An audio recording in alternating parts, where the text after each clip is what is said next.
You're watching The Wellness Hour, leader in medical news and information. I'm Randy Alvarez. Today's topic, what you need to know about dental implants. My first guest, Dr. Grover. Dr. Grover, welcome to the program. My pleasure. Thank Good. you. Now, where is your practice? My practice is in Hamilton, Ontario. Okay. Now, is it true? I mean, do you still hear people that say, I hate coming to the dentist? Absolutely. You hear that? You really hear that? Sure. They tell it to your face? Oh, yeah. What do they say?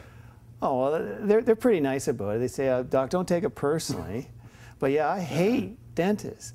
And so it's easy for us to realize that really they had so many bad dental experiences that this is what it's all about for them, is the dentist is a bad experience.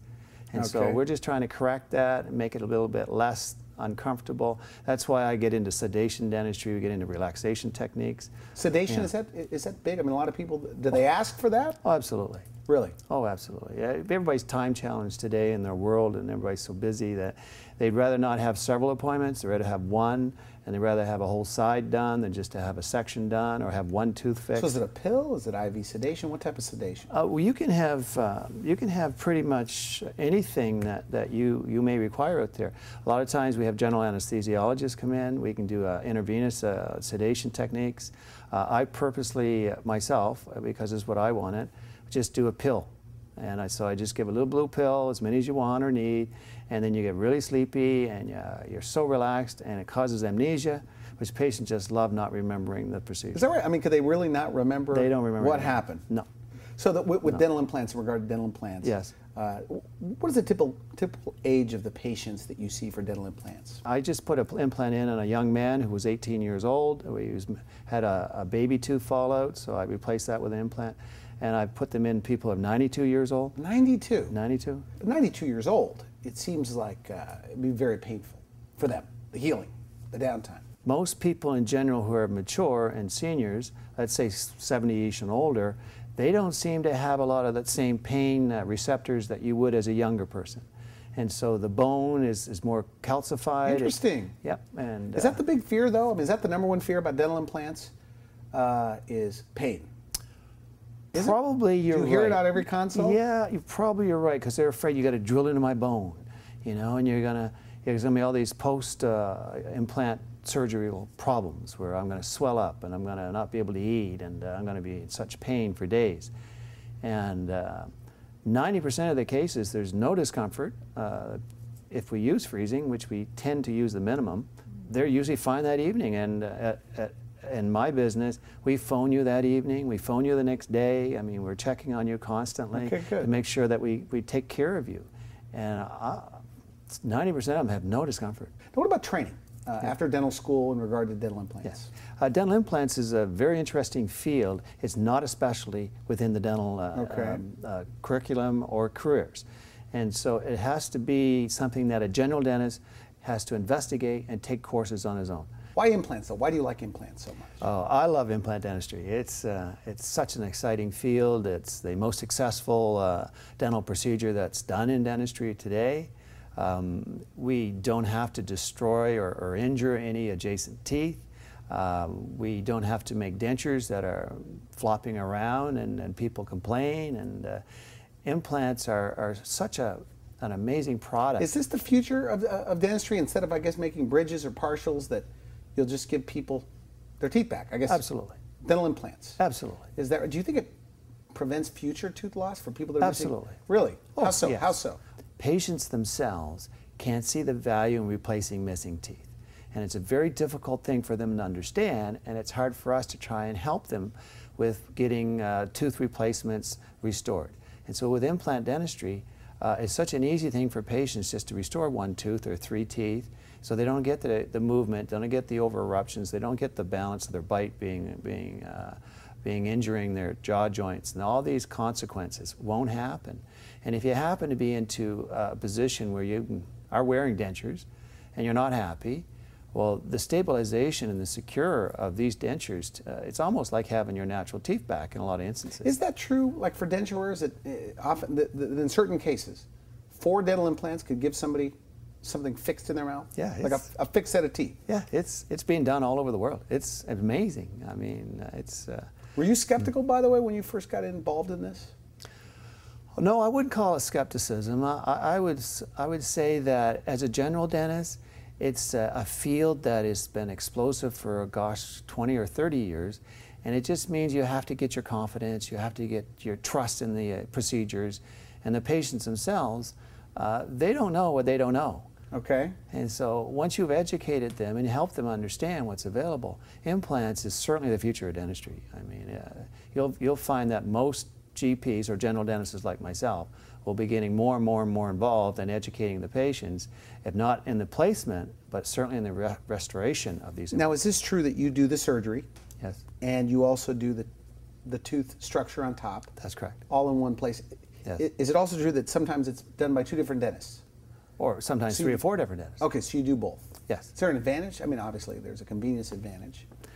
For straightforward, simple implants, I personally have patients come to me because they say, I only want to go to one person, and I want one guy working with me, and I think it's a better way, this is what they choose, it's a better way than getting 2 or 3 people involved with communication vehicles and trying to get this guy to do this and that guy has to restore that.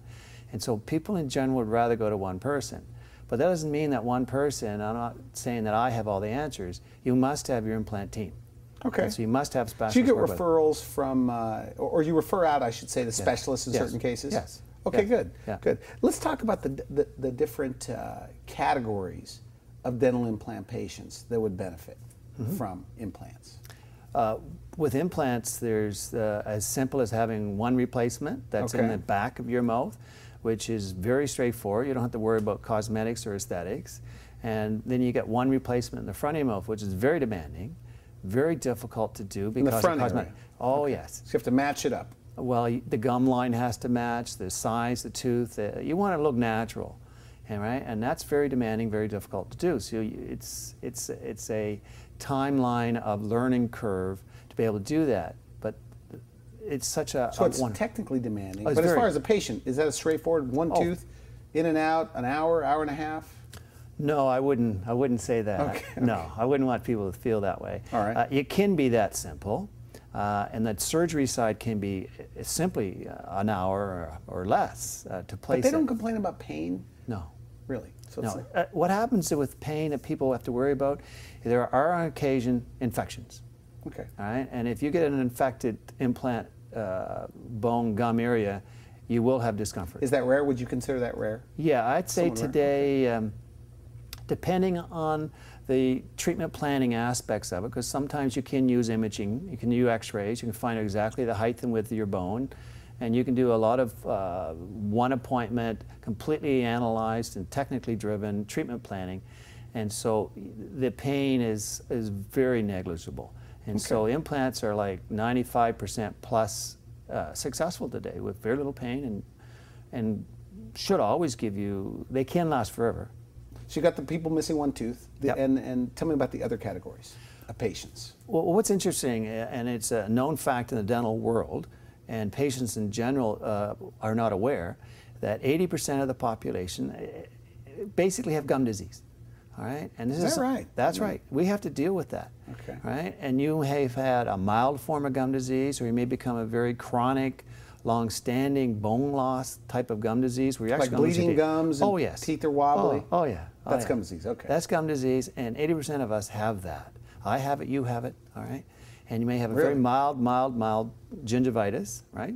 That just could be cleaned up by being a diligent brusher, right? And trying to clean between your teeth. Very few people floss every day, but that's a good thing if you can do it, right?